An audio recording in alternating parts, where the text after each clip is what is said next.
안녕하세요. 결혼 26년 차 주부입니다. 사연을 듣다가 제 결혼 생활도 적어보면 재미있을 것 같아 이렇게 신청을 해봅니다. 저는 처녀일 때 일을 하다가 지인의 소개로 남편을 만나게 됐고 결혼과 동시에 일을 그만두게 됐습니다.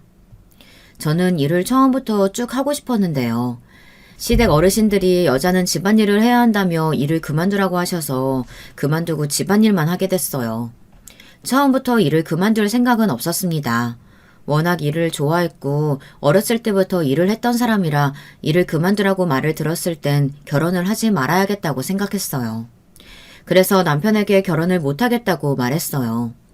그때 만약 남편이 그것도 못 참아주냐고 화를 냈다면 저는 남편과 결혼을 하지 않았겠죠.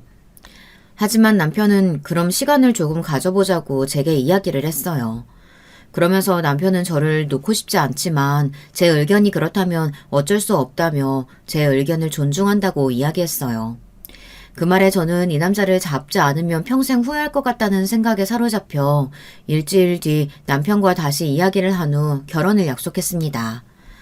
문제는 제가 일만 하던 사람이라 집안일은 할 줄 몰랐어요.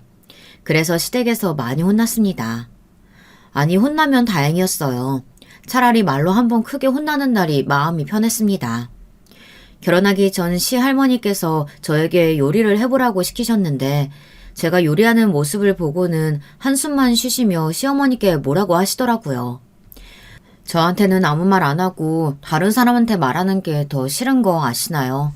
괜히 더 찝찝하더라고요.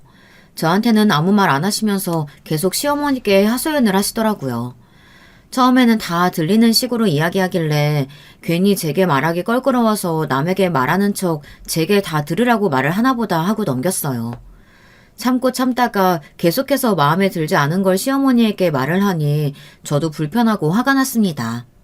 하지만 거기서 그런 말을 하시는 게 불편하다고 이야기할 수도 없잖아요.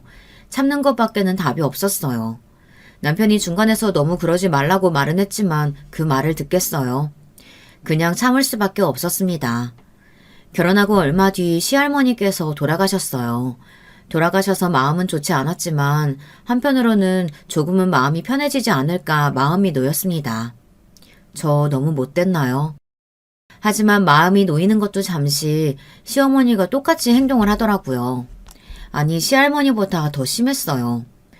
시할머니는 그래도 제가 잘못한 것만 뭐라고 하셨고 나머지는 별 말씀을 하시지 않았는데 시어머니는 뭔가 그냥 제 욕이 아닌가 싶을 정도로 정도가 좀 지나쳤습니다. 그냥 제가 견뎌야 할 일인가 싶었어요. 근데 참는 것도 한계가 있다고 생각합니다. 사람이 계속 쌓이다 보면 힘들잖아요. 그렇지 않나요? 계속 그러니 더는 참기가 힘들더라고요. 여보, 당신도 알고 있지? 뭐가? 어머님이 할머님 그대로 따라하시는 거. 근데 요즘 더 심하시더라고. 나도 요즘 느끼기는 했는데 어머니랑 할머니랑 옆에 계속 붙어 다니셨잖아. 그래서 버릇이 됐나 보지. 내가 잘 말해볼게. 만약 그게 버릇이라면 다행이지만 한 가지 걱정되는 게 있었어요. 남편에게는 말하지 않았지만 시어머니께서 저를 싫어하는 것 같은 느낌을 받았거든요. 처음부터 그랬습니다. 처음 시댁에 방문해서 인사를 드릴 때 시어머니께서는 저를 마음에 들어하지 않으신 것 같았거든요. 대신 시아버지께서 저를 이뻐해서 그냥 넘어간 기분이었어요. 물론 이것도 남편에게 말하지는 않았어요. 느낌뿐이라 남편에게 말하지는 않았죠. 하지만 알잖아요. 여자의 느낌이라는 게 거의 다 맞는다는 걸. 그래서 제 느낌을 무시할 수가 없었어요.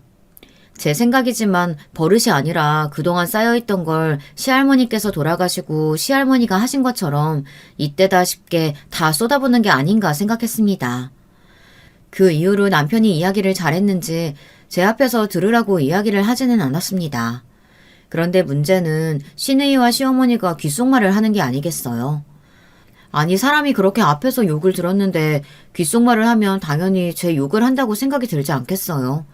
거기서 대놓고 시어머니와 시누이에게 물어볼 수도 없는 지경이고 더 답답해졌습니다. 이게 한두 번도 아니고 자주 그러니 저도 뭔가 찝찝하더라고요.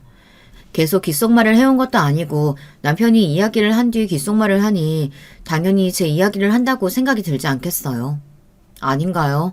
여러분이 저라면 어떻게 하실 것 같으세요? 차마 시어머니와 시누이에게 물어보지는 못하고 남편에게 하소연을 했습니다. 그런데 그 이야기를 듣자마자 남편이 갑자기 화를 내더라고요. 물론 자기 가족을 욕하면 기분이 좋지 못하다는 거 압니다. 하지만 당한 게 있고 남편 가족이면 저도 포함돼 있으니 저는 당연히 제 편을 들어줄 거라고 생각했어요. 그리고 너그러운 편이라 당연히 시누이와 시어머니에게 잘 이야기해보겠다고 말을 할 줄 알았죠.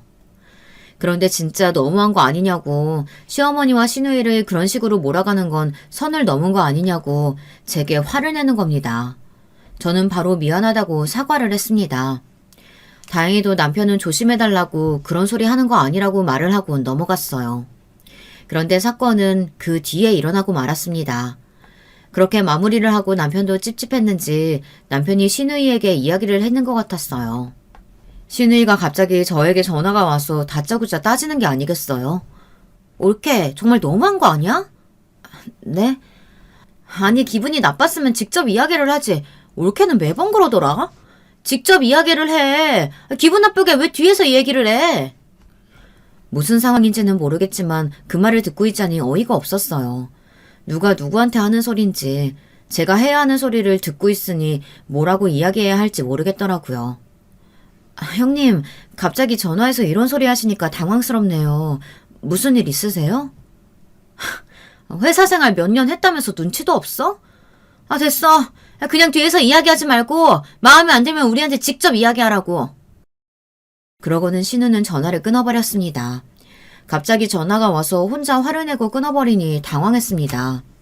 잠시 시간을 가지고 생각을 해보니 남편이 시누이에게 그 이야기를 한 게 아닌가 싶었습니다. 저는 곧장 남편에게 물어봤어요. 남편은 조심히 이야기한다고 했는데 어쩔 수 없이 오해를 불러일으키는 문제인지라 신우가 기분이 나빴던 것 같다고 설명을 했어요. 남을 욕하고 있냐고 물어보는 것도 참 웃기고 그걸 듣는 상대방도 맞으면 맞는 대로 찔려서 기분이 상하고 아니면 아닌 대로 자기를 그런 식으로 봤냐고 기분 나쁠 것 같다는 생각이 들었어요. 그러니 신우가 제가 말했다는 걸 눈치를 채고 제게 전화를 해서 화를 내는 거 아니겠어요. 이해는 가지만 그래도 바로 그런 식으로 화를 내니 저도 화가 나더라고요. 하지만 제가 어떻게 따지겠어요. 바로 시누이에게 전화를 해서 그런 게 아니라고 그냥 뒤에서 귓속말을 하니 기분이 좋지 않아서 그렇게 말을 했다고 섭섭했다고 이야기를 했습니다. 그런데 거기서 시누이의 말에 저는 참을 수가 없었어요. 시누이는 제 이야기를 듣다가 갑자기 제게 답답하다고 말을 하는 겁니다. 올케, 진짜 답답하다. 아니 그냥 그때는 그냥 죄송하다고 하면 되는 거야. 누가 뭐 이렇게 섭섭한 얘기 듣자고 그러는 줄 알아? 그리고 이왕 이렇게 된 거 솔직하게 이야기할게. 맞아. 솔직히 올케 이야기 좀 했어. 엄마가 올케를 좀 안 좋게 보길래 잔소리했는데 그것도 좀 그렇다고 이야기했잖아. 그것도 그 엄마가 참다가 도저히 안 되겠어서 귓속말로 이야기했는데 그걸 못 참고 또 이야기를 해?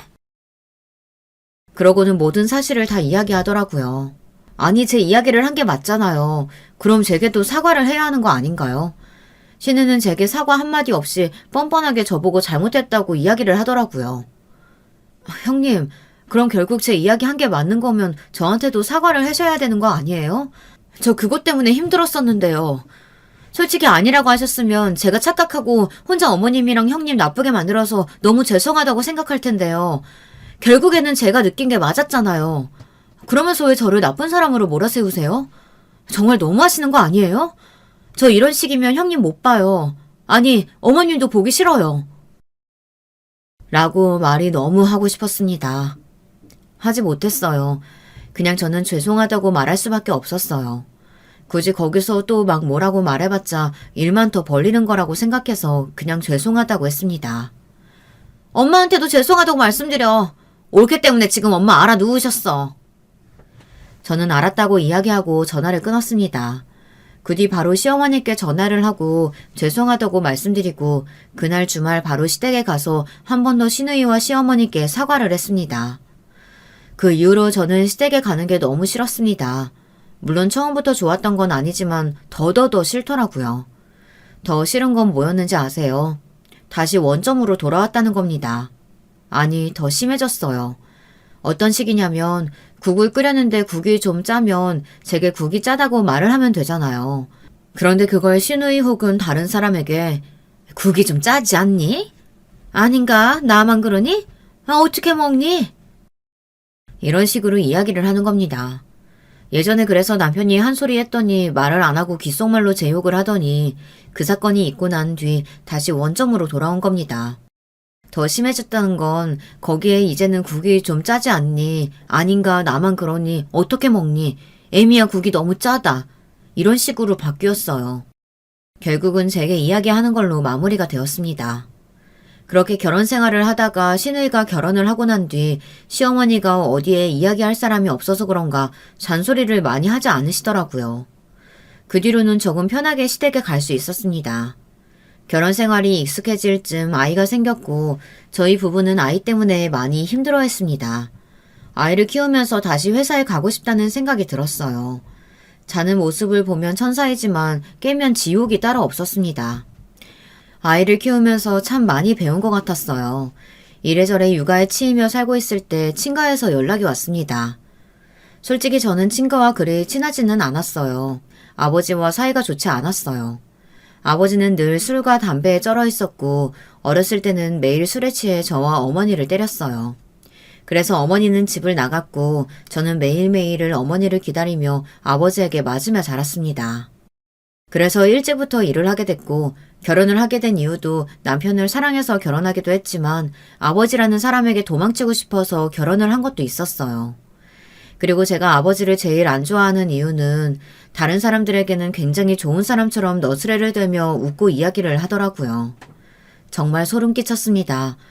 그 모습은 제가 중학교에 들어가서 알게 됐고 처음 그 모습을 보곤 아버지가 달라졌다고 생각해 행복해했어요. 하지만 그 다음날 술을 마시고 또 때리길래 제게는 동화 같은 일은 일어나지 않는다고 생각했었습니다.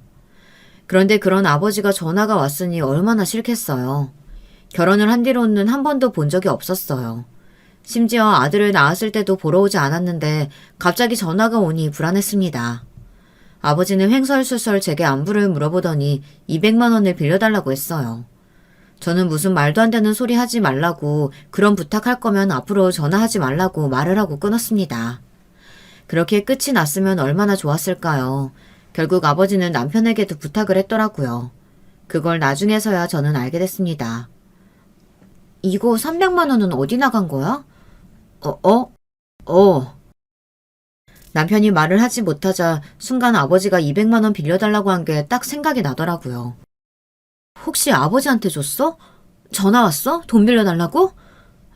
아니, 장인어른이 몸이 안 좋아서 수술을 해야 하는데 돈이 부족하다고 하시길래 바로 드렸지. 그런 건 나한테 먼저 말을 했어야지.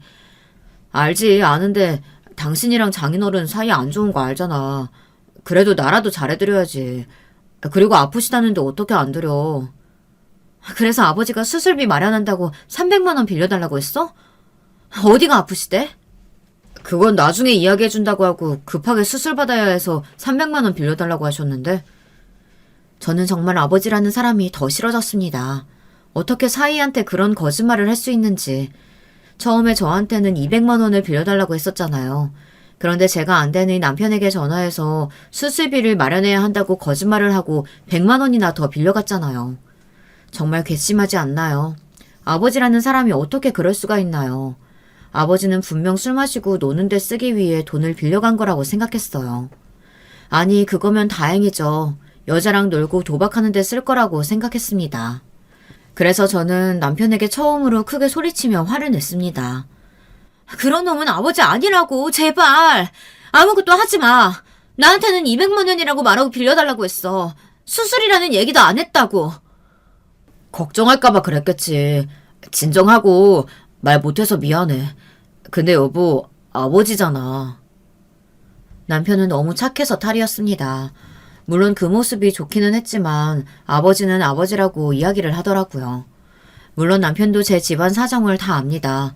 아는데도 그렇게 이야기를 하니 미치겠더라고요. 아버지가 이제는 정신을 차렸을 거라며 자식이 된 이상 그래도 부모님인데 좋게 지내야 하지 않냐며 이야기를 하더라고요. 정말 답답했습니다. 저는 더 이상 부모로 생각을 하지 않는데 남편이 그렇게 생각을 하고 있으니 정말 답답했어요. 진짜 제발 그러지 마. 이번이 마지막이라고 약속해줘. 그리고 만약 아버지한테 전화 오면 나한테 먼저 말해줘. 그리고 내가 분명히 알아. 수술비 아니야. 분명 어디 논다고 돈 빌린 거야. 그리고 그거 갚을 능력도 없어. 알았어. 그래도 한번 믿어보자. 마지막까지 남편은 착한 사람이었습니다. 아니, 바보 같은 사람이었어요. 하지만 얼마 안 가 남편도 진실을 알게 되었어요. 다 늦은 저녁쯤 슬슬 잘 준비를 하고 있었는데 누가 문을 두드리는 소리가 들리는 거예요. 옆집에서 들리길래 무슨 일이 생겼나 나가서 확인을 하는데 아버지가 옆집을 저희 집으로 착각을 하고 몸을 세게 두드리다 실랑이가 벌어져 소란스러웠던 거였어요. 남편은 놀라서 옆집 사람에게 사과를 하고 아버지를 집 안으로 데리고 왔습니다. 아버지의 몸에는 담배 쩐내와 술 냄새가 진동했어요. 아이들에게는 방에 들어가서 나오지 말라고 말했어요. 아버지의 모습을 본 순간 저는 화를 주체할 수가 없었어요. 남편도 그걸 알았는지 아이들에게 무슨 일이 있어도 절대 나오지 말라고 당부를 하더라고요. 남편은 제 손을 한번 잡았습니다. 저는 너무 화가 났지만 남편의 손을 한번 잡고 괜찮다고 말해줬어요. 남편 덕분에 저는 감정을 추스를 수 있었어요. 무슨 일 때문에 오셨어요? 그게 아니고, 내가 수술을 해야 해서 수술비 빌려드렸잖아요. 아니, 더 필요하지. 내가 미안해서 그러지. 아버지는 취해서 무슨 말을 하는지도 모르는 것 같았어요. 그래서 제가 화를 꾹 참고 다시 한번 물어봤습니다. 아버지, 솔직히 말해보세요. 그럼 돈 드릴게요. 진짜 수술비 때문이에요? 그럼! 진짜로? 저 이거 진심이에요. 솔직하게 말해요. 그럼! 마지막이에요. 진짜예요? 마지막이라는 말에 아버지는 흔들리고 말았습니다. 그 모습을 보고 전 아버지가 거짓말을 하고 있다는 걸 알게 됐어요. 아버지, 저 정말 그 다음부터는 안 물어요. 수술비 필요하시면 그럼 병원에 같이 가서 수술비 내드릴게요. 정말 수술비가 필요하신 거면요. 그제서야 아버지는 이건 아니라 생각을 하셨는지 말을 바꾸더라고요. 아니, 내가 생각을 해보니까 수술은 끝났고 그대가 일이 있어서 돈이 필요한데. 아버지는 말도 안 되는 말로 저희에게 이야기를 했습니다. 여보, 얘기했지. 아버지 안 바뀐다고. 수술? 그런 사람이 이렇게 술에 취해서 다녀? 남편은 아무 말이 없더라고요. 아마도 남편은 시아버지를 보고 희망을 품었던 것 같았습니다. 시아버지도 한때는 난폭했었다고 들었는데 시어머니와 재혼을 하신 뒤로는 사람이 달라졌다고 했어요. 그래서 희망을 품은 것 같은데 아버지의 모습을 보니 아니라고 생각했던 것 같습니다.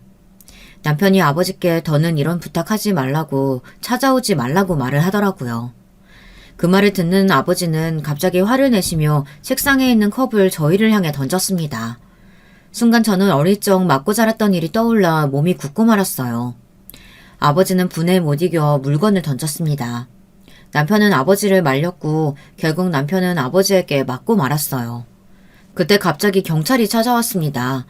알고 보니 옆집 사람이 그 전에 경찰을 불렀는데 출동을 하고 보니 아버지가 저희 집으로 와 난동을 부리고 있으니 저희 집으로 찾아온 것이었어요. 결국 아버지는 경찰에 의해 쫓겨나게 됐고 저는 그 뒤로 아버지란 사람은 없는 사람 취급하겠다고 다짐을 했습니다. 남편도 미안하다며 자기가 너무 멋대로 생각을 한 것 같다며 사과를 하더라고요. 그 뒤로 아버지는 저와 남편에게 번갈아가며 전화가 왔었고 전화를 받지 않자 집으로 찾아왔지만 경찰을 불러 쫓아냈습니다. 그리고는 도박으로 신고하기 전에 얼씬도 하지 말라고 말을 하니 더는 저희 집에 찾아오지 않더라고요. 그렇게 저는 친정과 인연을 끊게 되었습니다. 어머니와 이미 없는 사람이었고 그나마 아버지란 사람이 제 가족이라고 생각을 했지만 결국엔 남보다 못한 존재가 되어버렸습니다. 그래도 마음은 홀가분했어요. 조금 슬펐던 건 아이들이 할아버지는 나쁜 사람이라고 말을 할 때 마음이 아프더라고요. 아이들한테만큼은 그래도 좋은 할아버지로 기억이 됐으면 좋겠는데 아이들도 알아버렸으니 미안했습니다. 시간이 조금씩 지나고 아이들은 커가고 저희는 점점 늙어가는 게 보이더라고요. 그리고 시댁 부모님도 점점 움직이는 게 예전만 하지 못했어요.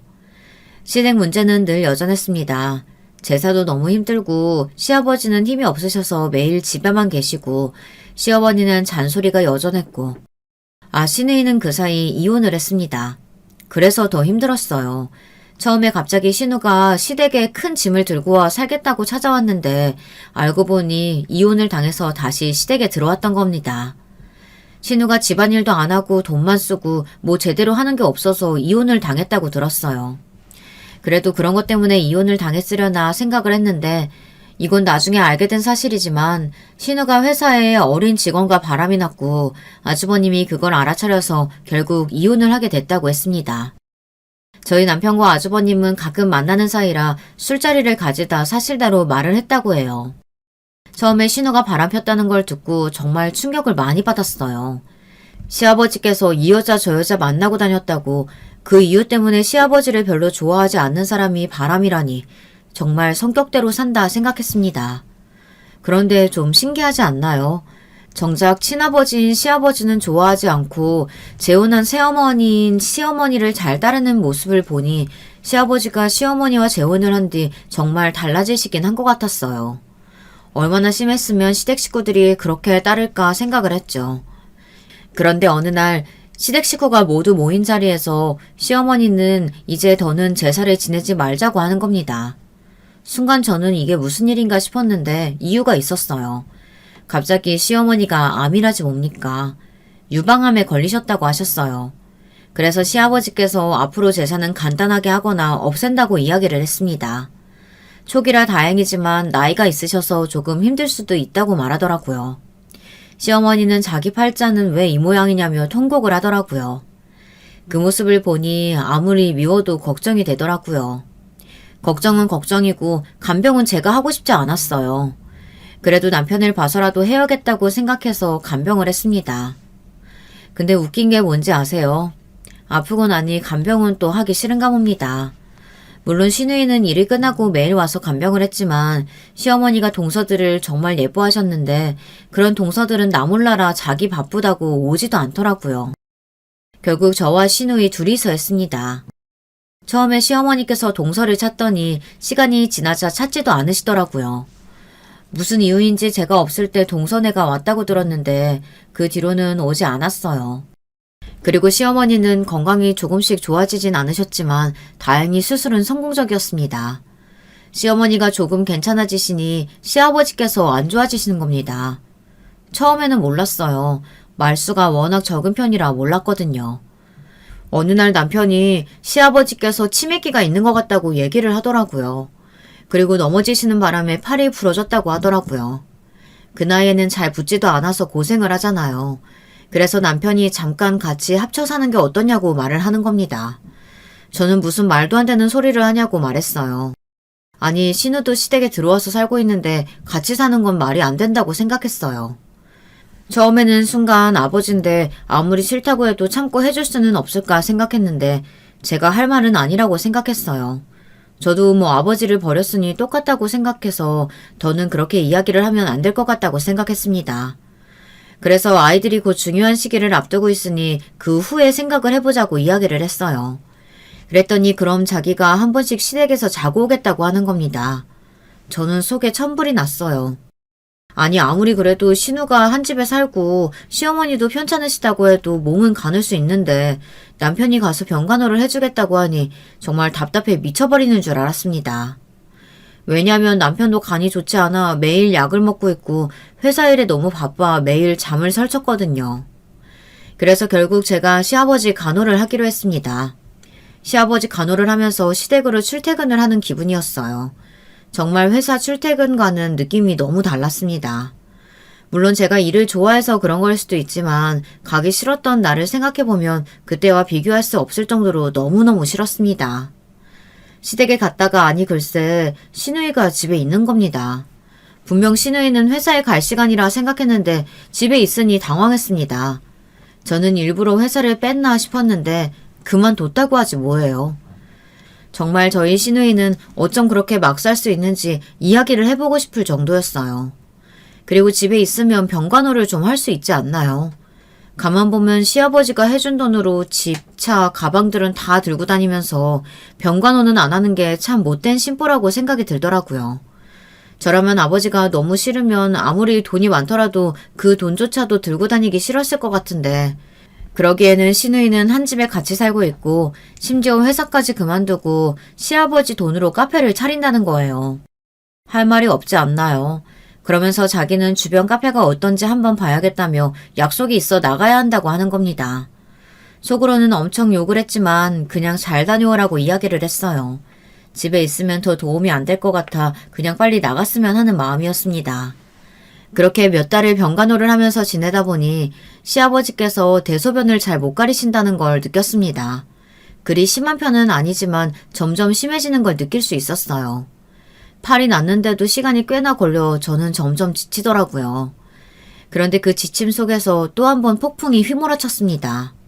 저는 이 일을 당할 거라고 상상을 못했어요. 왜 안 좋은 일은 항상 몰아서 오는지.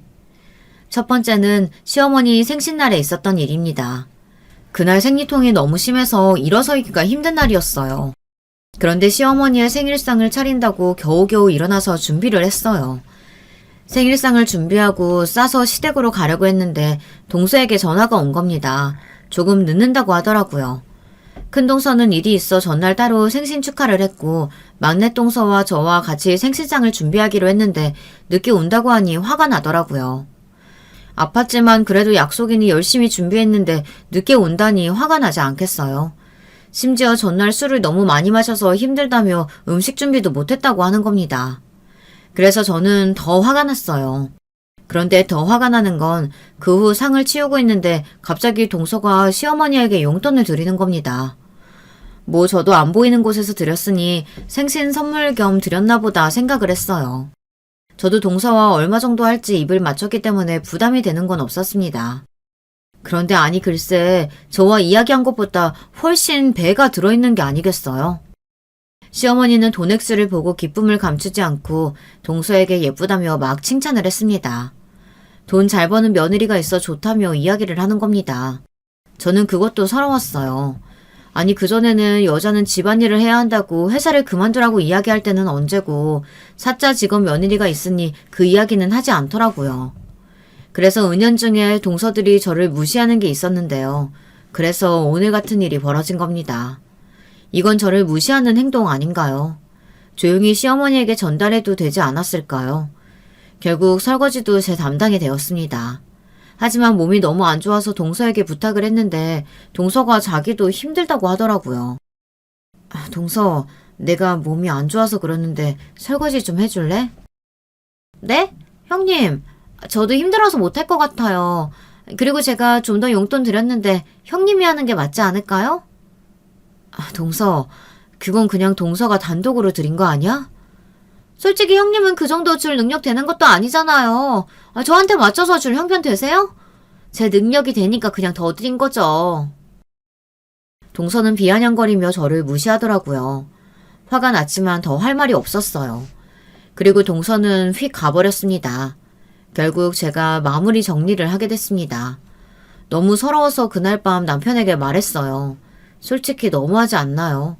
누구는 일을 그만두고 집안일만 하고 누구는 일을 해서 능력도 인정받고 돈도 많이 버니 너무 억울하더라고요.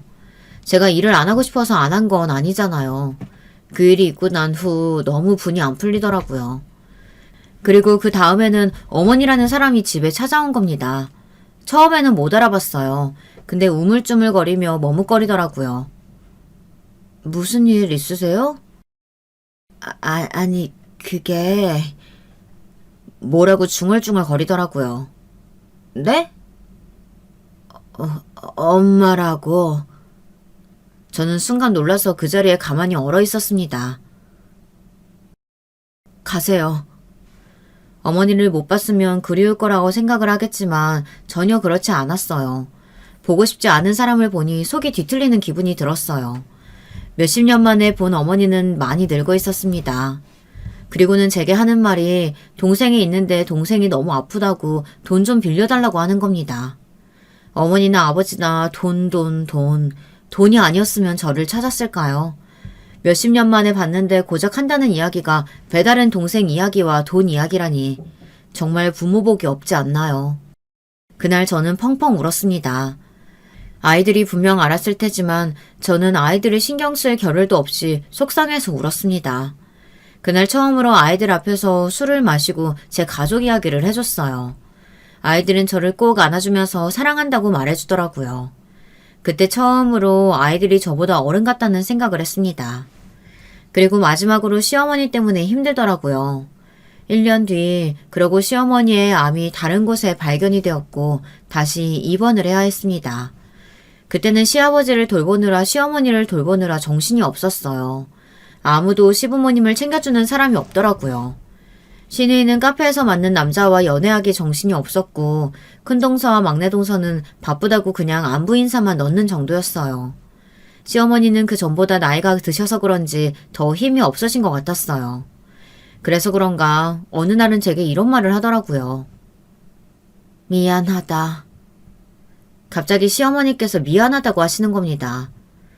솔직히 나는 네가 질투가 났어. 어머님이 너를 굉장히 예뻐하셨거든. 나는 아무것도 없이 이 집에 들어왔는데 마음에 들어하지 않으셨거든. 알고 보니 시할머니께서 저를 예뻐하셨다는 겁니다. 그래서 일부러 더 시어머니가 제게 잔소리를 하지 못하게 시어머니께 먼저 이야기하고 뒤에서 그렇게 저를 예뻐하셨다는 겁니다. 제가 일을 잘하지도 않는데 왜 좋아하셨대요? 젊었을 때 자기를 보는 것 같았대. 잘은 모르겠지만 제가 시할머니의 젊을 때 모습이 보였나 봐요. 그럼 그때 그냥 저를 좋아해주지 왜 그렇게 질책했나 한편으로는 너무하다는 생각이 들더라고요. 그리고는 시할머니를 미워한 제 자신이 너무 부끄러웠습니다. 그걸 몰라주고 마냥 저한테 뭐라고 한다고 생각을 했으니까요. 그래서 내가 너를 미워했어. 처음부터 어머니께서 널 좋아하는 것 같더라고. 우리 집 양반도 그래. 너를 꽤 마음에 들어하더라고. 그래서 질투가 났나 봐. 미안하다. 어머니, 저도 솔직히 말씀드려도 될까요? 그래. 저 솔직히 어머니가 너무 미워요. 알지. 어머니랑 형님들 동서 다 절 무시하니 저 너무 힘들었어요. 그래. 왜 그랬는지는 모르겠지만 시어머니에게 모든 사실을 털어놓았습니다. 그날 처음으로 시댁 식구들에게 서운했던 마음이 가벼워졌어요. 그리고 그 다음날 시어머니는 돌아가셨습니다. 시어머니는 아셨나 봐요. 그래서 제 이야기를 다 들어주지 않았을까요? 그날의 일로 저는 시어머니에 대한 앙금이 다 풀렸어요. 대신 시어머니의 마지막을 봐서 그런지 미운 정이 들어서 그런지 힘들더라고요. 남편도 정말 힘들어하고 무엇보다 시아버지께서 충격을 받으셨는지 아무 말도 하시지 않으시더라고요. 울지도 않으셨어요. 시아버지는 시어머니께서 돌아가신 뒤 아무것도 드시지 않고 아무것도 하지 않으셨어요. 아주버님과 남편은 시아버지께 제발 정신 좀 차리라고 이야기를 했지만 이미 다 늙어가신 시아버지는 자식들을 바라볼 뿐이었습니다. 거짓말 안 보태고 일주일 정도를 하루에 죽 반 공기를 먹고 누워만 있었어요. 그리고 조금 괜찮아졌나 싶었는데 진짜 거의 산송장이었습니다. 아버지 우리 집에 모셔올까? 애들도 거의 컸고 아버지 돌볼 사람이 우리밖에 없잖아. 없기는. 아니 동서도 있고 형님도 있고 자식들도 다 있는데 없기는 뭐가 없어. 나도 힘들어. 그나마 집에 와서 쉴 수 있으니까 버티는 거지. 계속 보면 나도 머리 아프다고. 그럼 어떡해. 당신은 부양할 가족도 없잖아. 아버지 한 명 부양하는 게 그렇게 어려워? 결국 남편은 해서 안 될 말을 하고 말았습니다. 친정 부모님이 저에게 어떤 상처를 줬는지 잘 아는 사람이 그렇게 이야기를 하니 더 무너지더라고요. 저는 그 이야기를 듣자마자 남편 뺨을 때려버렸습니다. 저도 놀라고 남편도 놀랐어요. 아니 그게... 남편은 바로 나가버렸고 저는 후회를 하며 남편을 따라 나갔습니다. 남편은 처음에 아무 말 없이 포장마차로 들어가 소주를 마시더라고요. 바로 남편 앞에 앉았지만 남편은 혼자 술을 마셨어요. 술을 몇 잔 마시다 보니 남편이 화가 좀 풀렸는지 제게 말을 걸더라고요. 그날 저희는 많은 이야기를 했습니다. 서로 사과를 하고 시아버지를 저희 집에 모셔오기로 했습니다. 하지만 여간 아쉬운 게 아니었어요. 시간이 지나면 지날수록 배변 실수하는 횟수도 늘어나고 치매가 있으셔서 밥을 먹었는지도 잊어 늘 밥을 달라고 하셨어요. 잠을 제대로 잘 수 없었어요. 기저귀를 제때 갈지 않으면 옷이며 이불이며 다 묻혀버려서 시간 맞춰서 갈아줘야 했습니다. 너무 힘들어서 남편에게 돌아가면서 시아버지를 돌보는 건 어떻냐고 이야기했어요. 그런데 일단 시누이는 자기 카페 일이 바쁘다며 봐줄 시간이 없다고 했고, 둘째 아주버님네는 일단 형님이 자기는 죽어도 싫다며 못을 박아두는 바람에 넘어갔죠. 막내 동선에도 바쁘다며 다들 그냥 저희가 하길 바랬어요. 결국 저는 10년이란 시간을 시아버지 똥기저귀를 갈며 지내야 했습니다. 그동안 시아버지는 가끔씩 깜빡하시는 것과 배변 문제 빼고는 아무 문제가 없었어요. 하지만 그 두 가지 문제가 힘들었죠. 만약 시어머니가 살아계셨다면 좀 괜찮았을까요? 요양원에 보내볼까 생각을 했지만 혼자 생각을 하면 뭐해요. 다들 요양원에는 보내지 말자고 하고 그러면서 할 사람은 저랑 남편밖에 없고 다들 너무 이기적이라는 생각이 들었어요. 그렇게 결국 10년을 채웠고 시아버지는 돌아가시게 됐습니다. 그런데 다들 아시겠죠? 상속이 얼마나 골치가 아픈지. 저희 부부는 아무런 욕심 내지 말자고 약속을 했어요. 아니 솔직히 저는 저희가 받아야 된다고 생각했습니다. 왜냐면 저는 이 집을 위해 일도 했고 제 삶도 포기했으니까요. 그런데 어느 날 남편이 우리들은 유산을 받지 못하더라도 포기하자고 하더라고요. 처음엔 당연히 말도 안 되는 소리 하지 말라고 다그쳤습니다. 남들은 몇 푼이라도 가지려고 아등바등 형제들과 싸우는데 포기하자니 말이 됩니까? 하지만 남편은 자기 식구들 일이니 끼어들지 말라고 단호하게 말하더라고요. 그때부터 저는 남편이 뭔가 알고 있다는 생각이 들었습니다. 왜? 아버님이 기대하지 말래? 당신 뭐 알고 있지? 몰라. 분명 뭔가 알고 있는 눈치였습니다. 그런데 그 이유가 밝혀졌어요. 시아버지는 다른 저희에게 주지 않고 다른 자식들에게만 유산을 남겼더라고요. 순간 저는 그 말을 듣고 쓰러졌습니다. 못 받을 줄은 상상도 못했거든요. 동서 어떡해? 죽 써서 개 좋네. 어떡하니? 결국 동서들이 비웃더라고요. 어떻게 그럴 수가 있나요? 10년 동안 그렇게 다 갈아주고 그랬는데 한 푼도 없다는 게 말이 됩니까? 하지만 남편은 아무렇지 않다는 듯 이해한다고 했어요. 정말 너무하는 거 아니야? 혼자 너무 태평한 거 아니냐고. 고생은 내가 다 하고 유산은 다른 사람들이 다 가져가는데.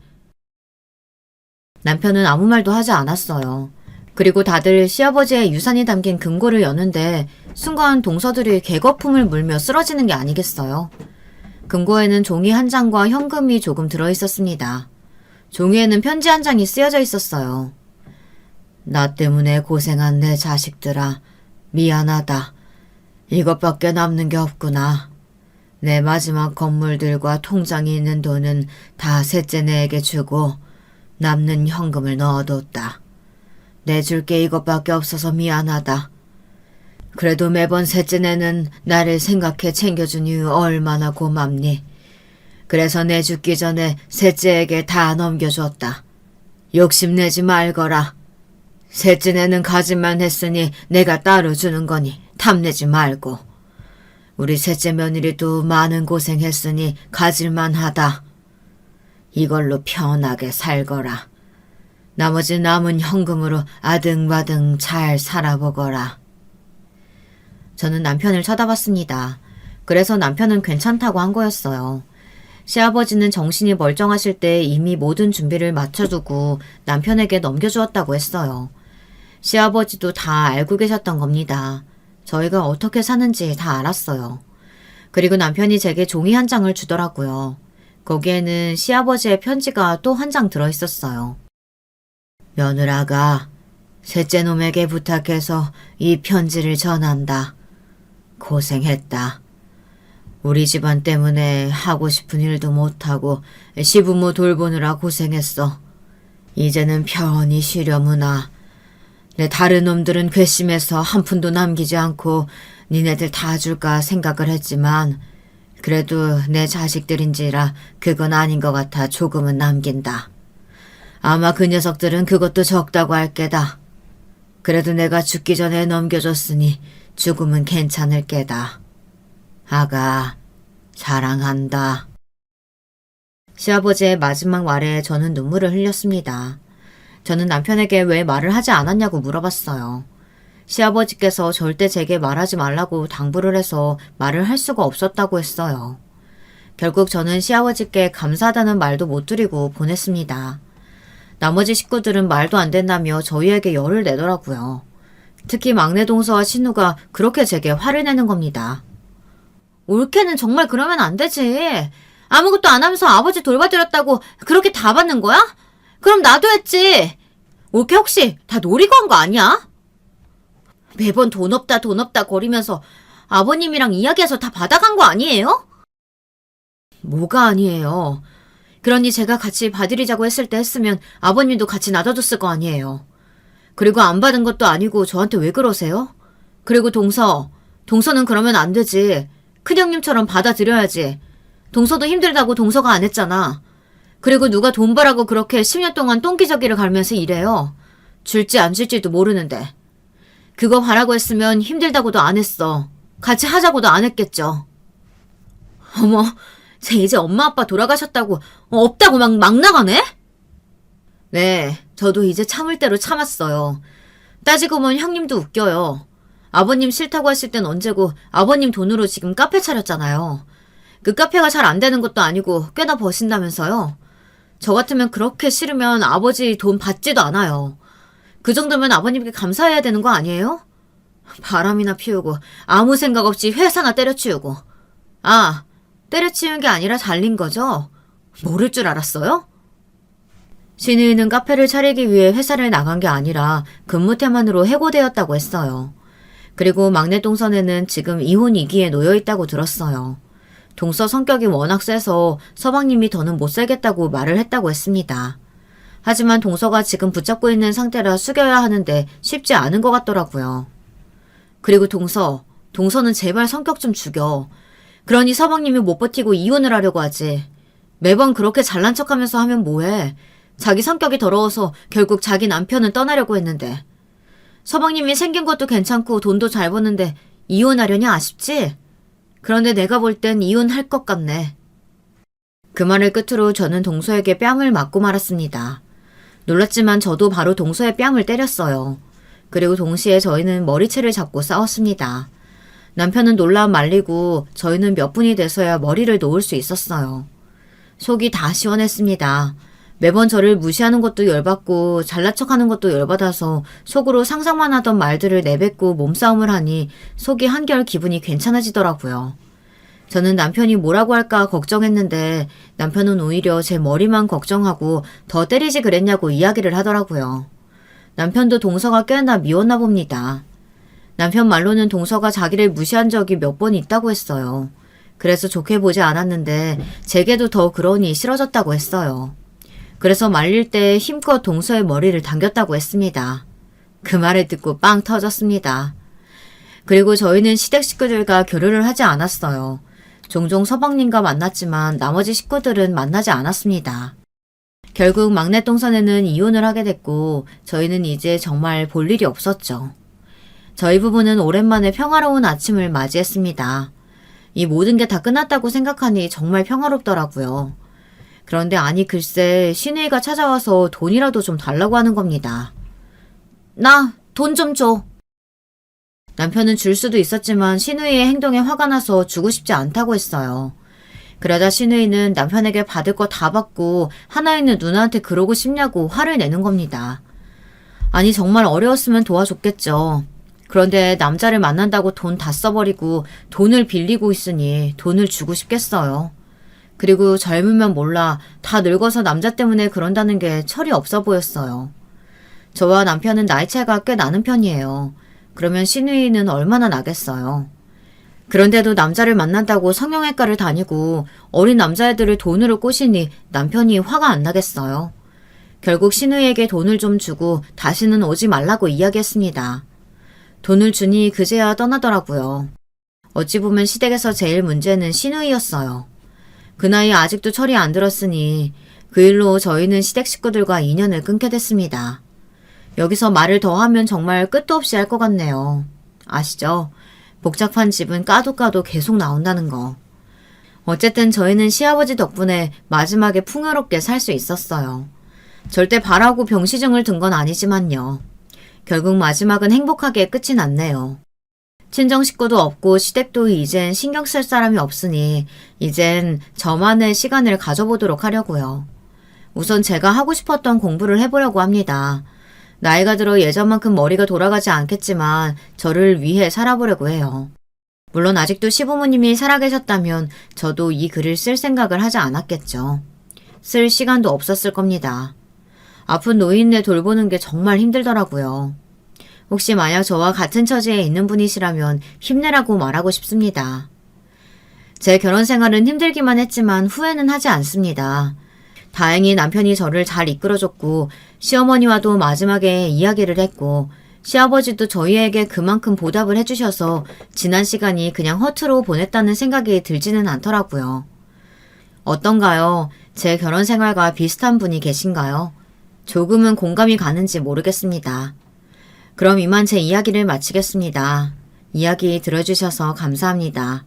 모두 행복한 하루 보내세요. 안녕하세요. 저는 경기도의 어느 동네에서 살고 있는 40대 여성이자 나름의 다사다난한 어린 시절의 경험을 보유하고 있지만 남편과 결혼을 한 이후로는 새로이 가정을 꾸리는 재미로 또 새로움으로 살아왔네요. 친정 집안이 조금 가난한 편이었어요. 일남일녀 집안이라서 집안이 단출할 법했으나 친정 부모님께서는 조부모님을 모시고 사는 경우였어요. 제 친할아버지, 친할머니 말이에요. 제가 5살 되던 해부터 두 분을 저희 집에 모시며 살게 됐죠. 집은 경기도의 가장 아랫자락에 위치하고 있었어요. 지명만 경기도고 수도권일 뿐 사실상 지방인 수준이었으며 논밭이 즐비한 시골 동네 수준이었네요.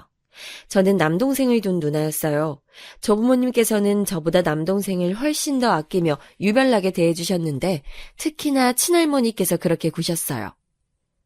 어머님, 너무 그렇게 손자만 예뻐해주지 마시고 손녀 예쁜 것도 좀 알아주세요. 이번에 학교에서 받아쓰기도 90점 맞았대요. 한 개밖에 안 틀렸대요. 정말 기특하고 대단하지요. 90점? 100점 받을 수도 있었는데 90점만 받아왔다는 소리겠지? 에잉, 하여간에 계집애가 한 끗 차이로 어설프고 부족하구나. 하는 집마다 영 내 마음에 차지를 않어. 그 때문에 친정엄마께서는 너무나도 속상해하셨어요. 예전에는 평일 주말 가리지 않고 근무를 하던 시절이었고 초과 근무니 뭐니 하는 개념도 없었어요. 그래서 친정아빠께서는 일을 나가시느라 거의 두문불출하던 시기였고요. 공장에서 단순 반복 작업일을 짧게 하셨던 친정엄마만이 집안 상황을 들여다보실 수 있었어요. 여유롭지 않았던 형편, 반찬의 수준은 늘 거기서 거기였지만 맛있는 요리가 생기면 저는 무조건 가장 뒷전이고 남동생은 대우를 받았죠. 저랑 남동생 둘이 먹으라고 친정엄마께서 간식을 만들어 놓고 일을 나가셨건만 친할머니께서는 그걸 숨겨 놓으셨다가 남동생한테만 다 주셨어요. 그걸 알고선 친정엄마께선 깊은 한숨을 내쉬셨죠. 저의 머리를 가만히 쓰다듬어 주시는 그 손길이 너무 서글픈 듯해서 정작 저는 제 서름을 토로하지 못했던 것 같아요. 저보다 고작 1살이 어려서 연년생이었던 남동생은 받아쓰기 점수를 개판으로 맞아와도 친할머니께서는 영특하다. 앞으로 실력이 늘어날 일만 남았다고 하셨지만 동그라미가 가득한 저의 시험 결과지를 보시면서는 못마땅하다는 듯 입술을 실룩거리셨죠. 저것이 어디 자기 동생 기를 눌러놓으려고 온통 작정을 했구나. 어디 감히 주제도 모르고 계집애가 남자 하는 일을 가로막고 망쳐놓으면 안 되는데. 맹세코 저는 친할머니께 해가 될 만한 나쁜 짓을 한 적이 없었고요. 어른들이 싫어할 만한 행동이나 큰 실수를 한 적도 없었네요. 다만 저는 손자가 아니라 손녀라는 이유로 다 키워나봤자 출가 외인이 되어 집안의 대를 잇지도 않을 여자라는 이유로 친할머니께 멸시를 당했으며 친할아버지로부터는 무시를 받아왔던 거예요. 저는 제가 미움만 받고 예쁨을 받지 못한 아이라고 자라는 동안 계속 생각을 하게 됐기에 매사에 자신감이 없고 소심해져 갔던 것만 같아요. 친할머니께서는 제가 기가 살면 남동생의 기운이 죽는 거라고 주장하셨고요. 저는 집안에서 문지방을 밟을 수도 없었고 마음대로 먹을 걸 찾아 먹을 수도 없었어요. 다 금지당해 있었거든요. 그러나 남동생은 제재 한 번을 받지 않고 천상천하 유아독존이 되어갔습니다. 친정엄마께서는 제 편을 들어주셨지만 어렸던 남동생의 눈에도 다 보였던 거예요. 조부모님의 서열이 더 위라는 것, 그 두 분의 말씀에 결국 꼼짝 못하고 따라야 하는 친정엄마의 위치를 말입니다. 남동생은 머리가 클수록 막 나가기 시작했죠. 저를 우습게 깔보는 것은 예상된 수순이라 놀랍지도 않았고요. 친정엄마께도 막말을 퍼부으며 심지어 명령조로 말을 해댔어요. 남동생한테 친정엄마께서 잔소리를 하시던 상황이었는데요. 자기가 잘못한 것에 대해서 잔소리를 한참 듣고 난 동생이 씩씩거리면서 친정엄마께 이렇게 말했어요. 엄마, 자꾸 나한테 뭐라 그러면 할머니한테 다 이른다. 할머니한테 엄마 혼내달라고 말할 거야. 그러면서 손도 위로 확 치켜들더군요. 마치 친정엄마를 당장이라도 한 대 칠 것처럼 말이에요. 친정엄마께서는 몹시 충격받으신 듯 보였고 몰래 그 광경을 훔쳐봤던 저 역시도 많이 놀랐어요. 다음날 친할머니께서는 친정엄마를 나무라셨죠. 별것도 아닌 일로 애 잡지 말라고요. 그러니 점차 친할머니와 친정엄마 사이에는 감정의 골 같은 게 깊어지고 말았어요. 친할아버지께서는 철저한 방관자였고 친정아빠는 집안일에 신경 쓰기 싫어하시며 거의 공기처럼 지내셨네요. 남동생이 밥상 위에 올려진 반찬통을 실수로 바닥에 몽땅 엎어버렸을 때 억울하게도 제가 혼났는데요. 그때 확실하게 깨달았던 것 같아요. 저는 죽었다 깨어나도 친할머니의 마음속에서 남동생을 이길 수 없다는 걸요. 그리고 저는 아무것도 하지 않아도 심지어 좋은 행동을 한다 해도 오로지 미움만 계속 받을 뿐인 허수아비보다도 못한 존재라는 걸요. 갈수록 저는 집안에서 말수를 잃어갔고 남동생에게 등을 걷어차이거나 머리를 후려맞아도 아무런 반응을 하지 않는 지경이 됐어요. 반응을 보여봤자 상대만 신나는 일이더라고요. 친정엄마께서는 조부모님 그리고 친정아빠와 점차 갈등을 빚어갔고요. 남동생을 보면서도 어느새 친정엄마께서는 애정어린 착잡함이 묻어났던 이전의 시선과 달리 무심하면서도 많이 지친 눈빛을 하고 계셨어요. 그걸 제가 알아차린 지 얼마 지나지 않았을 때였죠. 친정엄마께서 저를 집 밖으로 불러내시더니 둘만 있는 곳에서 이렇게 말씀하셨어요. 청이야, 아주 만약에 말이야. 엄마랑 이 집 나가서 살면 어떨 것 같아? 여기를 멀리 떠나서 엄마랑 둘이 따로 살게 되는 걸 어떻게 생각해? 지금 당장 대답하지 않아도 좋아. 근데 엄마는 우리 청이가 진지하게 고민을 해줬으면 해. 오늘부터 깊이 생각해줘. 엄마 부탁이야. 알았지? 곰곰이 친정엄마의 발언을 곱씹어보던 제 심장이 철렁 내려앉았어요. 그게 무얼 뜻하는지 알아버렸으니까요. 제 나이 12살. 요즘에야 초등학교 5학년들도 알 거 다 안다고 하지만 당시에 저는 많이 어렸던 것 같아요. 무작정 겁부터 났고 심장이 두근두근 돼서 깊은 고민을 할 수도 없었답니다. 그 후로 저는 친정엄마의 눈치만 살살 보면서 지냈죠. 그리고 종종 악몽에 시달렸어요. 그건 주로 친정엄마께서 저를 두고 어디론가 사라지셔서 제가 나머지 가족들로부터 모진 괴롭힘을 당하게 되는 내용이었죠. 불안한 마음만 안고 지내던 중이었는데 어느 깊은 밤중에 친정 부모님께서 싸우시는 소리를 듣고 잠에서 깨어났어요. 좁은 집, 게다가 방음도 열악했기에 다 들릴 수밖에 없었죠.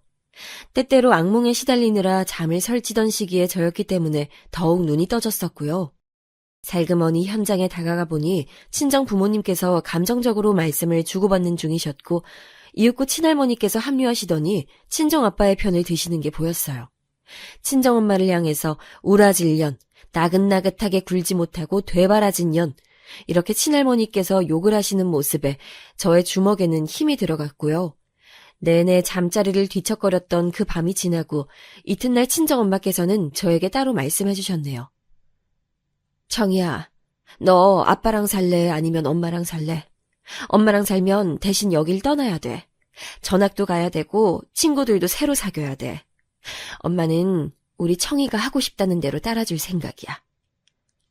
난 엄마랑 살 거야. 아빠랑 살면 여기에 내가 남아야 되잖아.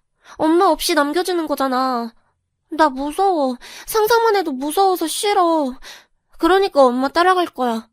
엄마, 나 두고 떠나면 안 돼. 나 꼭 데려가야 돼. 알았지?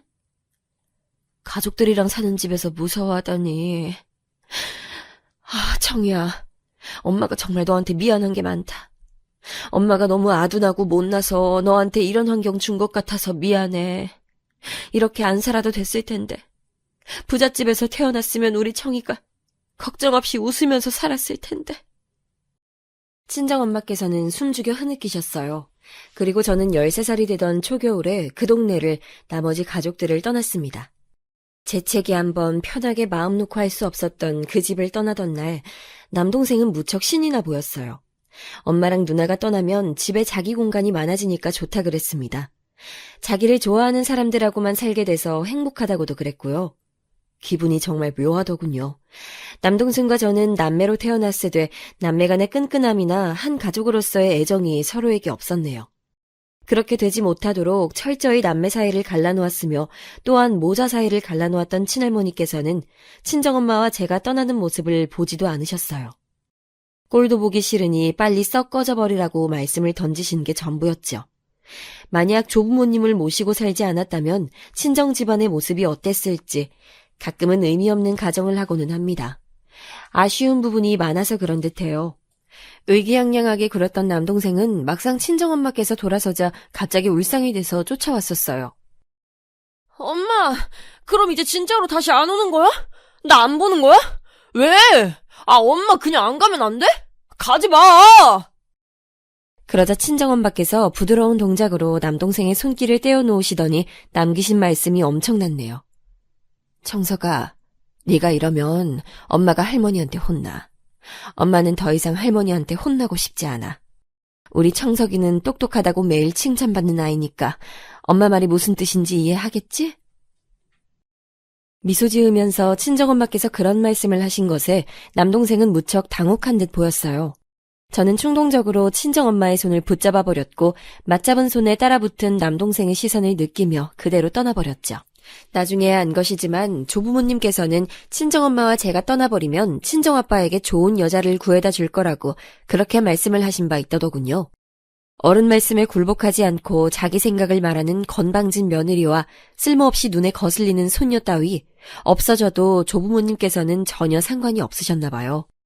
친정아빠께서는 워낙 당신의 부모 말씀이면 따르는 분이셨으니 이견이 없었겠죠. 저는 친정엄마와 함께 멀리 외갓집 근처에 다다랐고 그 동네에서 성인이 될 때까지 살았어요. 가난했고 풍족하지 못했습니다. 그러나 마음은 편안했어요. 하도 당하고 살았던 것에 후유증이 있었는지 저는 친할머니와 비슷한 외모의 어르신만 보면 몸이 얼어붙곤 했네요. 또한 남동생처럼 느껴지는 그 또래의 남자애가 시끄럽게 떠드는 목소리가 들려오면 속이 울렁거렸고요. 제 길을 어떻게든 눌러놓으려고 혈안이었던 그 사람들의 노력이 꽤나 먹혔던 셈이 되고 말았네요. 친정 집안이 가난한 데다가 화목하지 못했기 때문에 저는 스스로 이걸 제 약점이라고 여겼던 것 같아요. 제가 4년제 대학교가 아니라 2년제 전문대를 나온 사실이라든가 돈을 많이 벌어본 적이 없다든가 남들한테 자랑할 만한 멋진 직장 간판을 달아본 적이 없다든가 이런 것보다도 나이가 차게 되자 남들처럼 평범한 가정을 못 가진 것이 저는 희한하게 더 신경 쓰이더군요. 어렸을 때 하도 집안에서 온갖 멸시를 당하고 살았더니 가족에 대한 것이 큰 자국으로 저에게 남았던 듯 싶어요. 시댁은 아주 보통의 집안이었어요. 남편이 장남이었으며 아래로 남동생이 있는 두 형제였고 집안이 부유한 것과는 거리가 멀지만 그렇다고 절대로 가난하다고는 볼 수 없는 평범함이었네요. 겉으로만 봐서는 결코 상상이 안 됐던 건데 남편도 저랑 비슷한 상처를 안에 지니고 있는 사람이었어요. 집안 사정으로 남편은 어릴 적에 친척집에 맡겨졌었대요. 친척집을 3군데 옮겨가며 횟수로 10년을 살았다는데요. 그때마다 학교도 옮겨 다녀야 했고요. 이러한 경험 때문에 남편은 사람을 쉽게 신뢰하지 못하는 경향이 있었고 자기를 괴롭혔던 친척 형들에 대한 분노와 그 시절 무력하게 대항하지 못했던 자기 자신에 대한 혐오가 남편의 안에 자리하고 있었어요. 남편은 사람이 내성적이며 내향적인데 재미가 없고 소심할지언정 진중하고 우직한 성격의 소유자랍니다. 한 번 마음을 연 자기 사람이라고 생각하는 상대한테는 한없이 잘해주기도 하고요. 남편하고 처음 교제를 시작했을 때까지만 해도 설마 결혼을 하게 될 줄은 몰랐는데 제 가정을 꾸린다는 것은 옛날부터 꿈꿔온 일인 동시에 가장 두려운 어떤 것이기도 했어요. 그래서인지 남편에게서 결혼하자는 얘기를 들었던 날 밤에 저는 꿈에서 친할머니를 뵀어요. 꿈속에 저는 작은 어린아이였고 친할머니께서 제게 모진 말씀을 끝없이 쏟아내셨죠. 그런 친할머니를 피해서 도망치던 제가 고꾸라졌어요. 어디선가 튀어나온 남동생의 발길질에 제가 넘어졌던 거였죠. 꿈에서 깨어났을 때 제 등은 땀범벅이 되어 있었죠. 아직도 과거 속에 제가 발목이 잡혀있는 기분이었어요. 일어나서 세수를 할 때까지만 해도 두려움에 조금은 떨고 있었는데 그날 오후가 되자 갑자기 머릿속이 싹 거쳐버렸어요. 내 구질구질한 과거에게 보란듯이 결혼을 해버려서 화목한 가정을 꾸리는 게 나한텐 최고의 선택이 아닐까. 그런 생각이 들자 저는 후회하고 싶지 않아서 남편한테 연락을 했죠. 저녁에 만나자고 말이에요. 함께 저녁 식사를 하면서 제가 다 털어놨어요. 과거에 그런 일이 있었고 그래서 가족이란 제게 무척 복잡한 단어라는 것을요. 남편은 제 얘기를 경청해줬으며 동정도 위로도 비난도 하지 않고 그저 제 손을 꼭 맞잡아줬어요. 그때 결심했습니다. 이 남자랑 결혼하겠다고요. 제가 얼마나 부족하고 못난 사람이든 그래서 얼마나 자신감이 없든 간에 그건 제 생각이고 판단이며 상대방에게는 제가 최고의 신부감일 수도 있다는 생각을 하면서 스스로 응원했어요. 시아버지께서는 건강이 안 좋으셨어요. 암에 걸리셔서 수술을 받으셨다가 예후가 안 좋아졌던 경우에 속했고요. 입원과 퇴원을 반복하며 지내셨답니다. 시아버지께서 병원 생활을 하고 계실 때 제가 몇 번 찾아가서 뵌 적이 있었어요. 초반에는 남편하고 둘이 함께 갔었는데 어차피 병원도 알고 병실이 어딘지도 알겠다.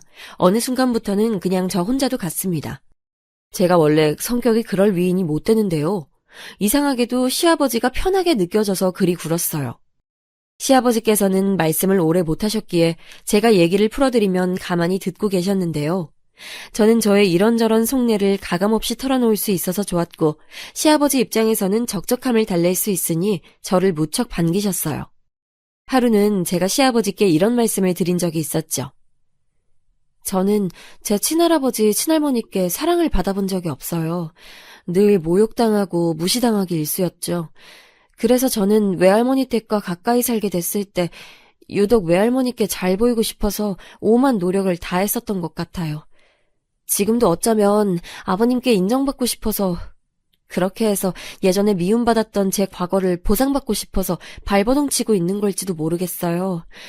제가 제 마음 편하자고 아버님 이용하는 꼴이 된 거라면 죄송해요. 그랬더니 그때도 여느 때처럼 제가 하는 얘기를 가만히 듣고 계셨던 시아버지께서 입술을 천천히 떼시더니 저에게 이런 말씀을 주셨었네요. 그 미친 노인네들이 다 했구나. 내가 저승길 떠날 때 그 노인네들 발모가지를 붙잡고 떠나마. 노잣돈은 이미 너에게 받았으니 말이다. 네? 저는 아버님께 돈을 드린 적이 없는데요. 아무래도 뭔가를 착각하신 것 같아요. 제가 여기 오면서 들고 왔던 거라곤 아버님께서 부탁하셨던 얇은 시집 한 권이 다예요. 네가 나에게 이러쿵저러쿵 떠들어준 얘기를 말하는 게다. 그걸 내가 노잣돈으로 삼았어. 내가 떠날 저승길이니 노잣돈으로 삼는 것도 내 마음이지.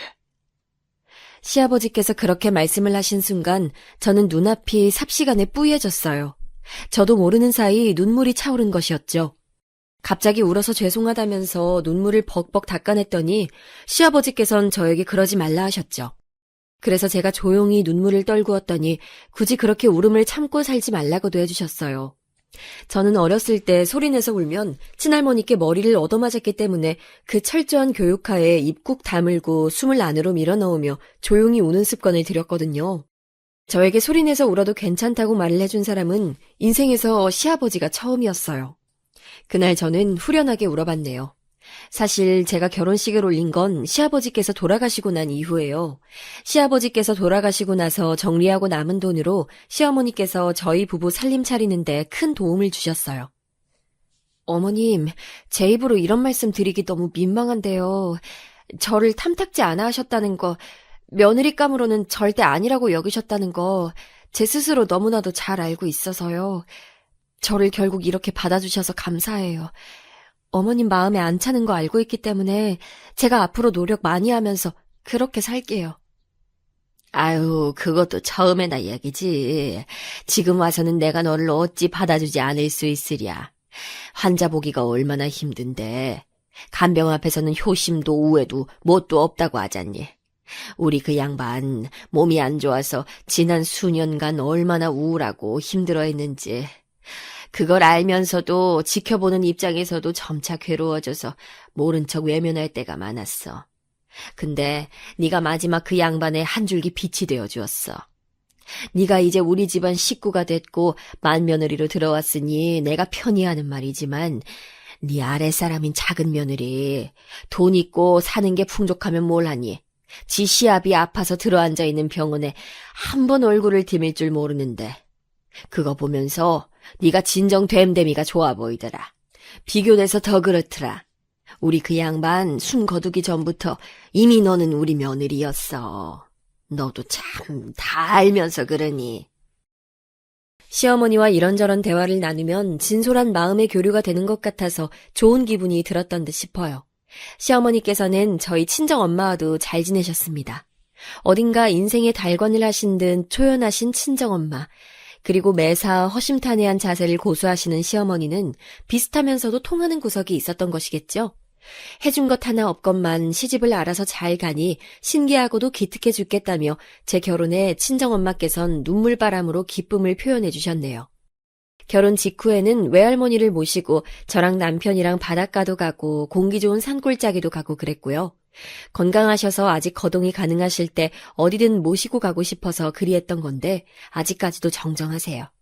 매년 더 늦기 전에 앞도 안 보이고 걷기도 어려워지기 전에 어디라도 한 번 더 다녀오고 싶다고 외할머니께서 말씀하시는데 정작 건강 상태가 너무 좋으시니 모두가 신기해할 따름이랍니다.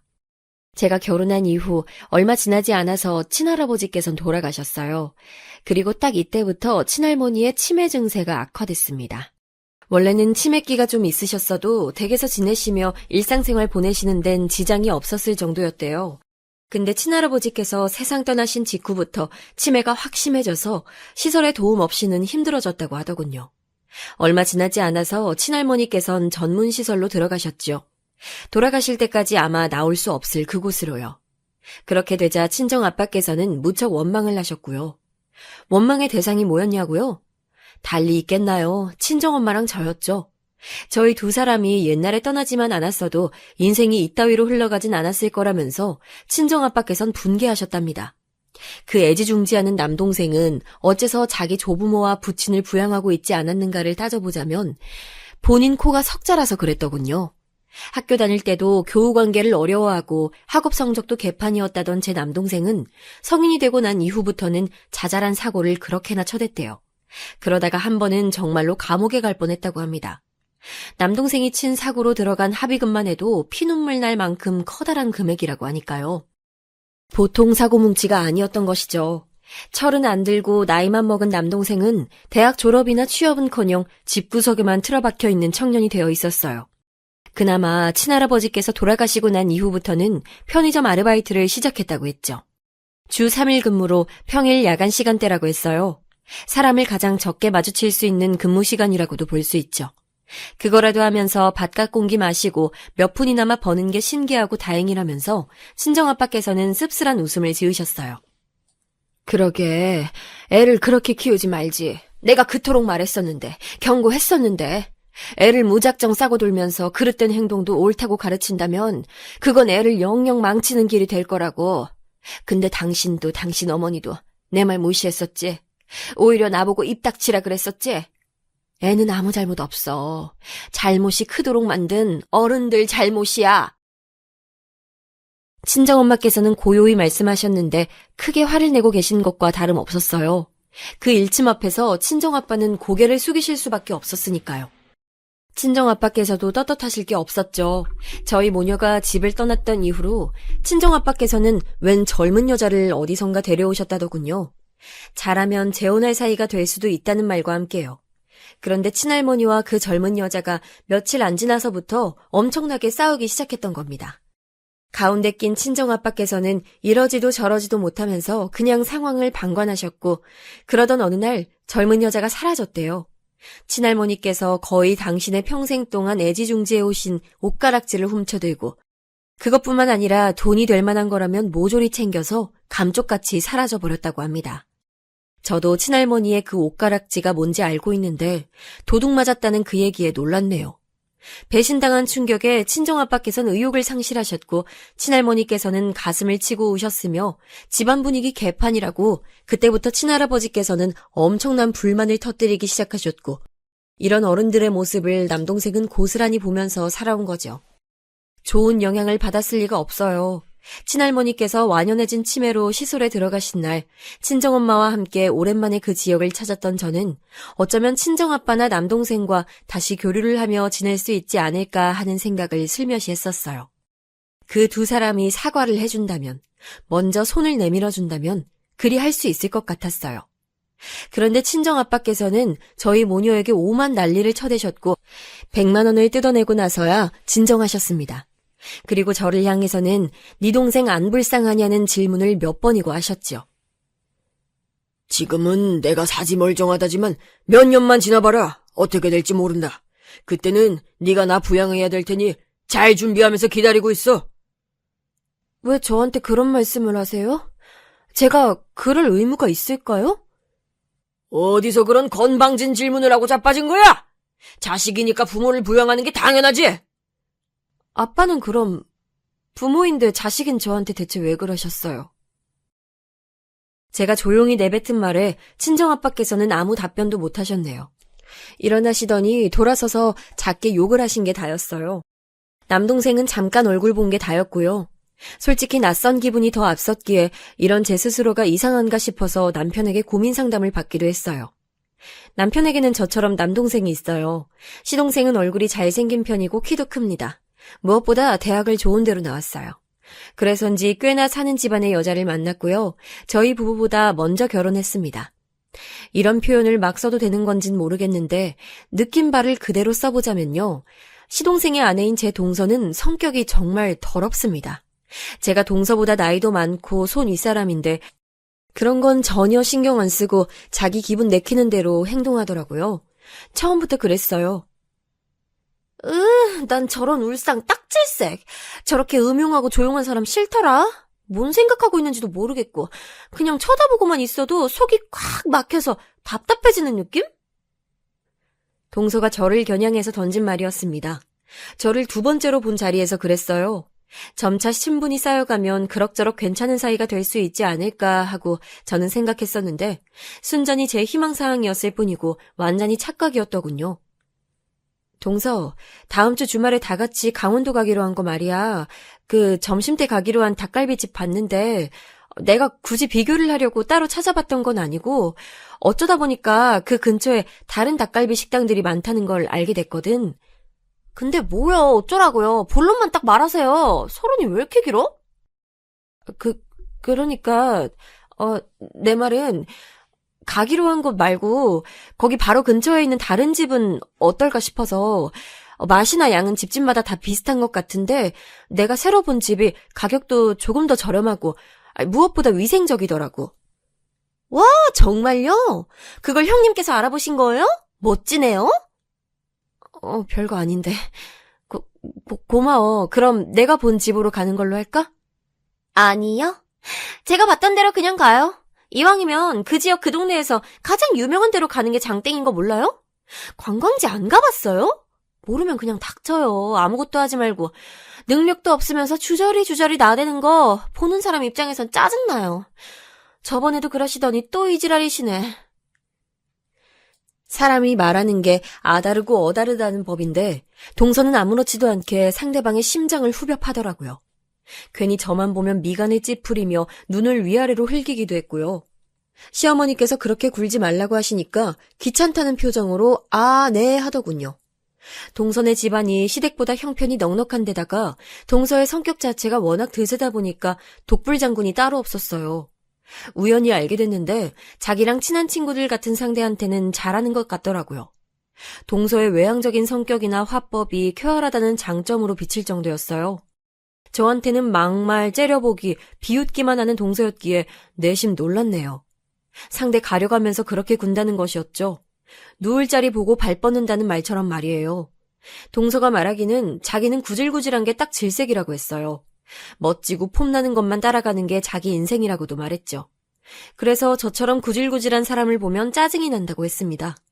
하등 가진 것도 없는 주제에 노력도 하지 않아서 늘 그저 그런 수준에 머무르며 살고 남한테 손 벌리고 기생하는 것도 잘해서 공부나 자기 개발에는 관심이 없지만 나랏돈 공짜로 타먹을 게 어디 없을까 싶어서 복지 정책에만 관심이 많다며 저를 신랄하게 까내렸습니다. 제 인생의 시작점이 어떠했는지, 지나온 과정들이 어떠했는지 모르니까 동서는 그렇게 저를 비웃으며 욕할 수 있었겠죠.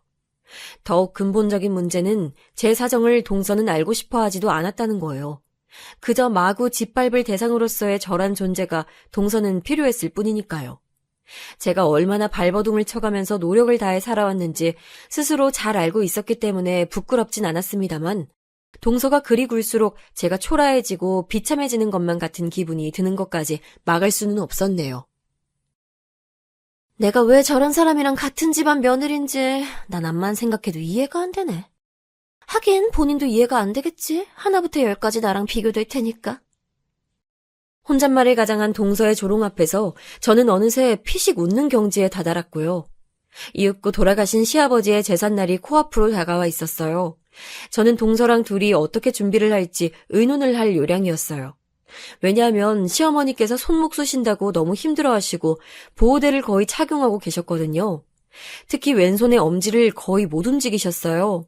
병원 갔더니 정 힘들면 수술을 고려할 수도 있지만 이게 워낙 수술의 예후가 썩 훌륭하지 않아서 그렇게까지 권유는 안 드린다고 했었고요.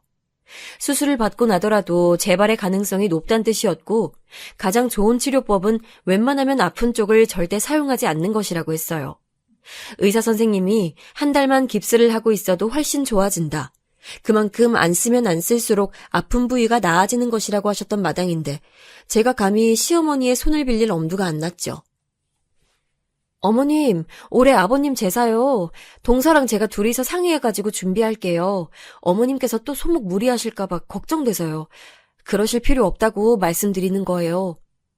아이고, 내가 손모가지 팔모가지 관리를 제대로 못하는 바람에 너희들한테 고생을 떠안기는구나. 아유, 미안하고 면목 없다. 사실 안 그래도 그 날짜에 한의원 예약 접수를 해놓는 바람에 제사상 차리는데 촉박해지면 어떡하지 싶어서 내가 어제부터 걱정을 좀 하고 있던 참이었지 뭐야. 아, 저번에 어머님 한 번 다녀오셨던 거기 한의원이요? 유명하고 인기 많은 데라서 다시 방문하려니까 예약 안 된다고 그러셨던 곳이잖아요. 현장 접수도 안 받는다고. 근데 어떻게 거기가 예약 자리가 났대요? 누가 그날 예약해놨던 걸 취소했다고 하더라고. 아무래도 거기만큼 쑤시고 아픈 곳 잘 봐주는 데가 없어서. 그럼 내가 그날에 거기 좀 가서 치료받고 오마. 자리 났다고 하길래 냉큼 예약은 하긴 했는데 아유 날짜가 하필 네 시애비 기일이라 아뿔싸 싶었거든. 아유 너 이렇게 살았다. 그나저나 네가 작은 애 어르고 달래가며 일 시킬 수 있겠니? 네, 그럼요. 동서가 워낙 똑부러지고 강단 넘치잖아요. 분명히 같이 아버님 제사 준비하는 것도 문제없이 뚝딱 해낼 수 있을 거예요. 걔가 똑똑한 건 그런 거고 네가 부려먹을 수 있을지 없을지 하는 게 이제 난 마음 한구석에서 염려가 되는 건데. 아유 아무렴 네가 알아서 잘하겠지. 그래 부탁하마. 고맙다. 시어머니께서 뭘 어떻게 걱정하고 계신 것인지 사실 저는 너무나도 잘 알고 있었습니다. 일부러 그런 티를 안 냈을 뿐이죠. 다른 것도 아니고 시아버지의 제사였어요. 그 무엇보다 시댁 집안에서 중요한 건수였죠. 사실 시아버지께서는 돌아가시기 직전에 굳이 힘들게 당신의 제사를 지키지 않아도 된다고 말씀해 주신 바 있었어요. 그러자 시어머니께서 펄쩍 뛰셨고 남편과 시동생도 피치 못할 사정이 생기지 않는 이상 시아버지의 기일을 챙길 것이라고 그랬었죠. 마지못한 기색으로 시아버지께서는 제사밥 많이 챙기지 마라. 나는 원래 소식하던 사람이다 라고 말씀을 남기셨고요. 간소하되 정성이 들어간 제사를 준비할 작정이었어요. 평일이었고 남편이나 시동생 모두 그날 일정이 바빴기 때문에 미리 차곡차곡 계획을 잘 짜두었다가 동서랑 얼른 제사 음식을 하면 문제없이 해낼 수 있을 것 같았네요. 동서가 내뺄까봐 솔직히 걱정된다고 남편한테 말을 했는데요. 남편이 이튿날 시동생한테 연락해서 당부했대요. 동서 단속 잘하라고요. 사실 자기 아내가 막무가내로 구는데도 은근히 모른 척 해왔던 시동생이었는데요. 아무리 그래도 시아버지의 제삿날은 잘 지켜야 한다는 판단이 들었는지 시동생이 동서한테 제사에 꼭 참여해야 한다고 당부를 해놨습니다. 둘이서 부엌에서 이리저리 일을 할 생각을 하면 불편하긴 했으나 어쨌든 시아버지의 제사인 만큼 무조건적으로 따라야 하는 날이라고 생각했어요. 과연 동서가 협조적으로 나왔을까요? 제 카톡을 받고서 알았다고 답을 해서 저를 안심시켰던 동서는 곧 제 뒤통수를 때렸어요. 제사 하루 전날 저녁 저보고 집 앞에 나와 있으라고 하더군요. 자기가 뭐 줄 게 있어서 그런데요. 이게 웬일이지, 준다는 게 뭘까 그런 생각을 하면서 저는 집 밖에 나가보았어요. 얼마 있다가 동서의 차가 앞에 멈춰섰죠. 동네 길이 후졌다느니 어쨌다느니 툴툴거리면서 운전석 창문을 내리곤 저에게 뭔가를 건넸습니다. 형님, 이거 받으세요. 제사 준비 잘 하시고요. 워낙 노동에 이골이 나신 분이니까 잘 하실 거죠? 이건 카드잖아. 동서 신용카드를 왜 나한테 줘? 아, 이걸로 장 보라는 거야? 혹시 동서는 제사에 참여 안 할 생각이야? 아무리 그래도 돌아가신 아버님 제사는 같이 해야지. 사람의 마음이고 정성이라는 게 있는 건데. 지금 드린 카드가 제 마음이고 정성이에요. 전 돈이 있으니까 카드로 때우는 거고요. 형님은 거지니까 잔말 말고 몸으로 때우시면 되는 거예요. 이로써 저는 제사에 제 몫을 다하고 참여한 셈이 되는 거죠? 이런 게 자본주의 사회랍니다. 제가 또 이렇게 무식한 형님한테 유용한 지식 하나 알려드렸네요. 그럼 형님, 수고하세요. 아니, 이미 어찌어찌 하기로 정해놓은 게 다 있는데 갑자기 그렇게 말을 하면 저는 어떡하나요? 너무 갑작스럽고 황당스러웠는데 제가 뭐라고 더 따져 물을 겨를도 없었어요. 깔깔 웃으면서 창문을 올린 동서가 바로 출발해버렸거든요. 차 뒷공무니만 바라보며 저는 절망했네요. 그리고 속이 답답했어요. 돈으로 때우는 사람, 몸으로 때우는 사람, 이렇게 세상은 정말로 구분이 돼 있는 거구나 싶어서요. 그냥 그런 생각이 자꾸만 들더라고요. 늦게 귀가한 남편이 별 문제 없는지 물어왔는데 아무 소리도 안 했어요. 시아버지의 제삿날을 성공적으로 보내는 게 가장 중요하다고 생각했으니까요. 결국 준비는 제가 다 했고요. 한의원 다녀오신 시어머니께서 도와주셨으며 일 끝나자마자 부랴부랴 달려온 남편이 마무리를 거들어 주었죠. 친척 어르신들도 총 5분 오셨는데 이 중에서 3분은 시동생과 동서보다도 먼저 오셨습니다. 그리곤 멋쩍은 기색으로 늦게 도착한 시동생과 동서를 곱지 않은 눈길로 쳐다보셨죠. 동서는 시어머니께로 가서 이렇게 쫑알거렸어요. 어머님, 이거요. 다 제 돈이에요. 제가 힘 좀 썼답니다. 그러자 시어머니께서는 뭐라 말씀을 하시려고 숨을 크게 들이키셨다가 이내 눈을 질끈 감으시곤 그저 고개만 천천히 내저으셨어요. 동서한테 아무 말씀도 안 하셨죠. 저는 동서의 카드를 돌려주면서 말해줬어요. 자, 동서. 여기 어제 나한테 주고 간 신용카드. 참고로 한 푼도 안 썼어. 쓸 이유도 필요도 없어서. 그러세요? 기회를 줘도 걷어차시네. 밥상 차려줘도 떠먹을 줄 모르는 바보 같은 사람이 바로 형님이셨군요. 전 덕분에 돈 아껴서 좋네요. 네, 감사해요. 그나저나 돌아가신 아버님 제사밥은 잘 드셨어야 했을 텐데. 그죠? 동서의 말이 비아냥대는 것처럼 들려서 저는 상대해주고 싶지 않았어요. 어째서 시어머니께서 동서에게 별다른 말씀을 안 하셨는지 갑자기 그 심경을 알 것 같더라고요. 카드망 달랑 던져놓고 그걸로 제사에 다 참여했다고 당당하게 군 동서한테 왜 쓴소리를 안 하신 건지 사실은 시어머니를 아주 잠시나마 원망했는데 차마 쓴소리조차 할 가치가 없어서 그리하셨던 것을 제가 알게 된 거죠. 저는 그날 시아버지를 향해 마음속으로 이렇게 말씀드렸습니다. 아버님, 드시고 가셨어요? 동서 말처럼 혹시 못 드신 건 아닌지 걱정하는 제가 바보 같은 거겠죠? 근데 저는 정말로 답답하고 바보 같은 사람이 맞아서요. 아버님이 제사밥을 잘 드시면 드셨다고 답이라도 주셔야 안심할 수 있을 것 같아요. 꿈에서라도 나와주세요. 시아버지는 야속하게도 제 꿈에 나와주시지 않았어요. 며칠이 지나자 저는 시아버지께 그리 빌었다는 사실을 잊어버리게 됐기 때문에 섭섭함을 느낄 겨를도 없었고요. 그런데 조금 당황스러운 소식이 들려오더군요. 어느 날 밤에 시동생이 남편한테 전화를 걸어왔는데 술에 취해 있었어요. 속상해서 한잔했대요. 무슨 일인가 했더니만 장인어른 편도암 진단 받으셔서 수술했었잖아. 그게 벌써 3년이 다 돼가. 그 후로는 그래도 멀쩡히 잘 사셨는데 지난달에 병원에서 전이암 확진 받으셨어. 현재 시한부이시고 항암 치료 잘 받으면 1년 더 사실 거라고 병원에선 일단 그렇게 말해줬다는데 너무 큰 충격이고 상심하신 장인어른께서 우선은 아무한테도 말하지 말라고 당신께서 마음 먼저 추스르고 싶다면서 장모님께 그러셨다네.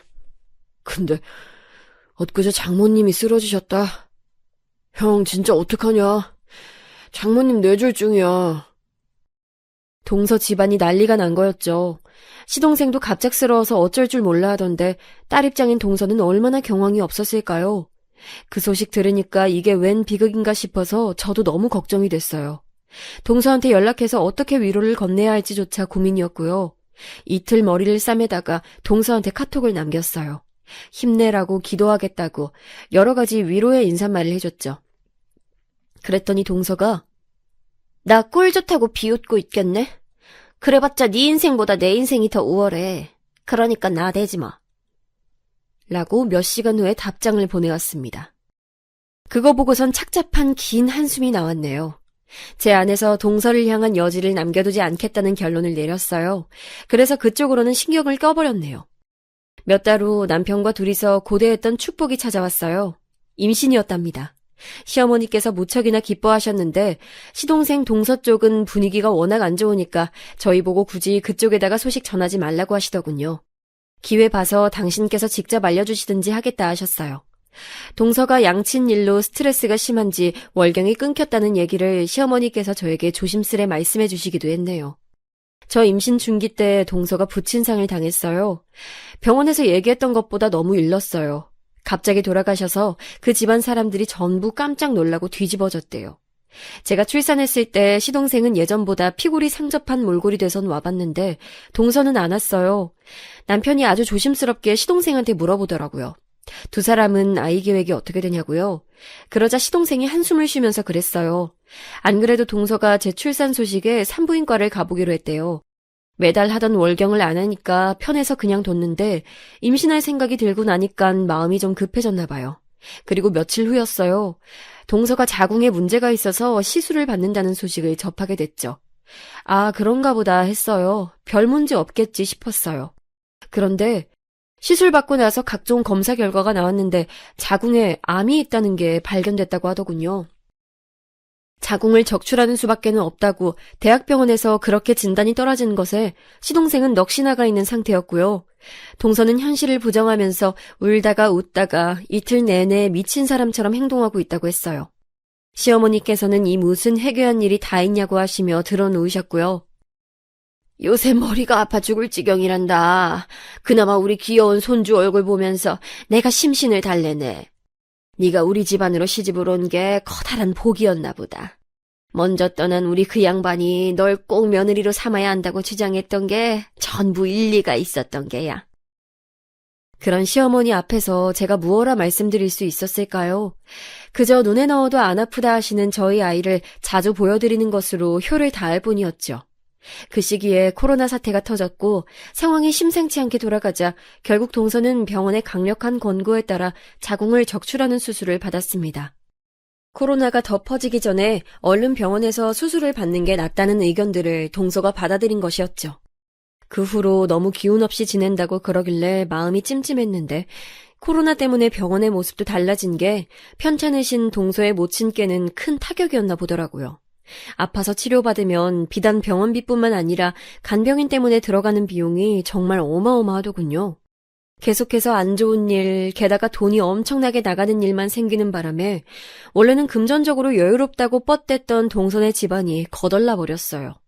마음이 각박해지자 서로에게도 날을 세우게 됐는지 시동생과 동서는 점차 사이가 멀어지더니 현재는 별거 중이에요. 아무래도 이혼까지 갈 것 같네요. 시동생이 그래도 몇 달 전부터 일이 잘 풀리고 있어서 시어머니께선 다행이라며 가슴을 쓸어내리셨고요. 과연 어떻게 일이 흘러가고 또 마무리가 될진 모르겠습니다. 혹시 돌아가신 시아버지께서는 앞날을 미리 다 보고 계신지 문득 저는 그게 궁금해지곤 하네요.